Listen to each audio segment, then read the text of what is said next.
मैं रेनू। अंदर आ जा बेटा।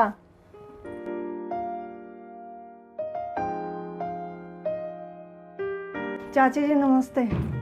नमस्ते बेटा।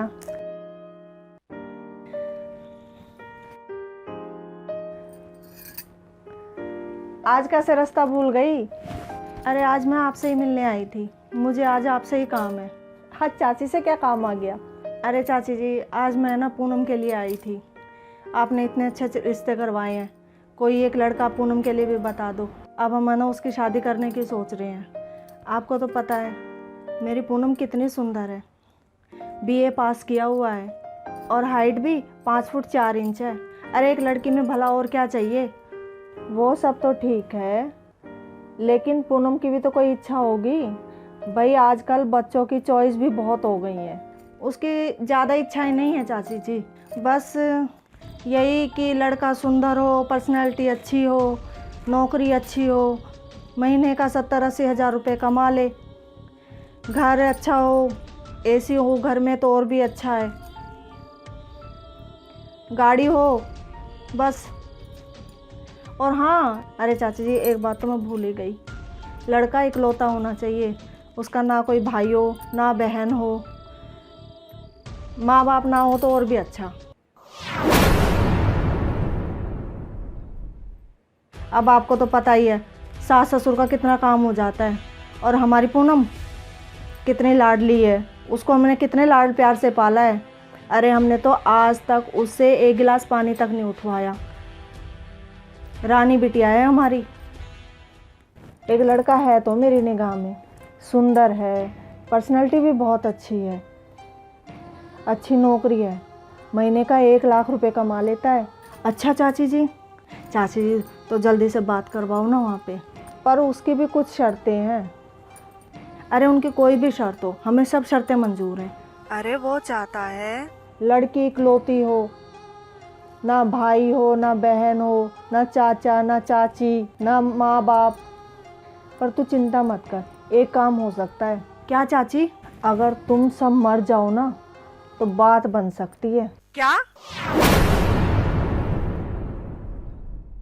अरे चाची तुम्हारा दिमाग खराब हो गया है क्या? बुढ़ापे में सठिया गई हो तुम। हम क्यों मर जाएं? अरे आगे पीछे दुख सुख में बेटी के हम ही तो काम आएंगे, आखिर परिवार ही तो काम आता है। क्यों? लड़का इकलौता होना चाहिए, उसका ना कोई भाई हो ना बहन हो, माँ बाप ना हो तो और भी अच्छा। अरे आगे पीछे दुख सुख में बेटी के हम ही तो काम आएंगे, आखिर परिवार ही तो काम आता है। लड़की का परिवार परिवार है और लड़के का परिवार कुछ नहीं। अरे बेटा अपनी बेटी को परिवार के बारे में बता, उसके महत्व के बारे में बता, घर के बड़े और छोटे क्या होते हैं, उनका प्यार क्या होता है उसके बारे में समझा। बस लड़का अकेला होना चाहिए, सास ससुर ना हो। बड़ी आसानी से कह दिया तूने तो। अरे कल को तेरे बेटी की भी शादी होगी, तेरी भी तो इच्छा होगी अपने बेटे की शादी देखने की। कल को तेरी बहू आएगी और उसकी भी इच्छा हुई तो कि ना मेरे तो सास ससुर नहीं होनी चाहिए, फिर क्या करेगी तू?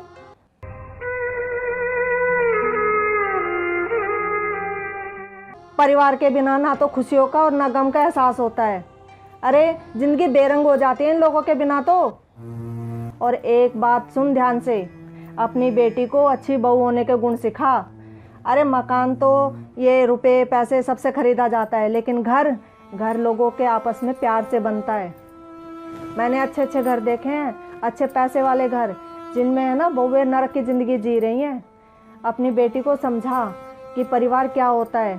अरे वो ये सब सीख लेगी ना तो जिस घर जाएगी उसे स्वर्ग बना देगी। जो आनंद परिवार के आपसी प्यार से होता है ना, वो अकेलेपन से नहीं होता। और ये सब बातें पता तुझे मैं क्यों कह रही हूँ?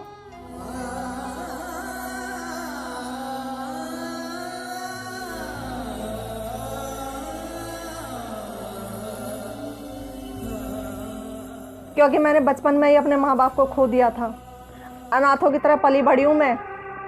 मुझे पता है परिवार क्या होता है, उसकी अहमियत क्या होती है।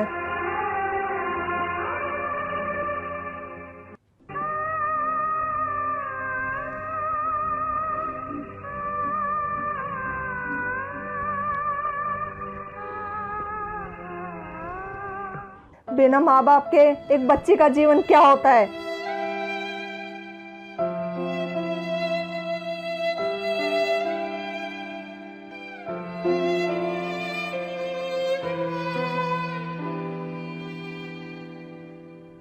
आज के समय में बहुत तेजी से संयुक्त परिवार का चलन खत्म होता जा रहा है। परिवार के सदस्यों में आपसी प्यार से ही घर बनता है। सबकी अपनी अपनी सोच, सबके अलग अलग विचार, फिर भी परिवार के सदस्यों में होता है एक दूसरे से प्यार। पैसे से मकान, दुकान और खरीद सकते हैं कार। परिवार के सदस्यों में आपसी प्रेम से ही बनता है संयुक्त परिवार। बड़ी अजीब विडंबना है। पहले पड़ोसी भी परिवार का हिस्सा होते थे, पर अब परिवार वाले भी पड़ोसी बनते जा रहे हैं। अपनों के बीच सभी दूरियां मिटा लो, रिश्तों में आई दरार को भरकर फिर से सबको गले लगा लो। हाय फ्रेंड्स, कुछ लोग कहते हैं कि संयुक्त परिवार के बहुत फायदे होते हैं और कुछ लोग कहते हैं संयुक्त परिवार के बहुत नुकसान होते हैं। आपको क्या लगता है, संयुक्त परिवार के फायदे ज़्यादा हैं या नुकसान? अपना जवाब कमेंट बॉक्स में लिख कर बताएं।